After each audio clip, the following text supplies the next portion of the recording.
भुसावळ बाजारपेठ पोलीस स्टेशनमधील गणपती बाप्पाचे ढोल ताशाच्या गजरात विसर्जन। 9व्या दिवशी गणपती बाप्पाला फुलांची उधळण करून केले विसर्जन।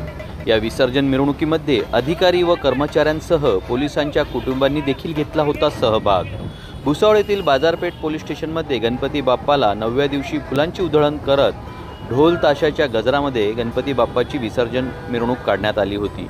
या विसर्जन मिरवणुकीमध्ये गणपती बाप्पावरती फुलांची उधळण करण्यात आली असून या प्रसंगी पोलीस कर्मचारी व अधिकारी यांनी एकसारखे पिवळ्या रंगाचे कपडे परिधान करून व फेटे बांधून मिरवणुकीत सहभागी झाल्याचं आपल्याला पाहायला मिळालं। एवढेच नाही तर यावेळी पोलीस उपविभागीय अधिकारी कृष्णकांत पिंगळे यांनी गणरायाचे विसर्जन मिरवणुकीमध्ये प्रत्येक मंडळांनी फुलांची उधळण करावे, शांततापूर्व वातावरणात गणरायाचे विसर्जन करण्याचे आवाहन देखील यावेळी गणेश मंडळांना केले आहे। Spot news Maharashtra, Bhusawal.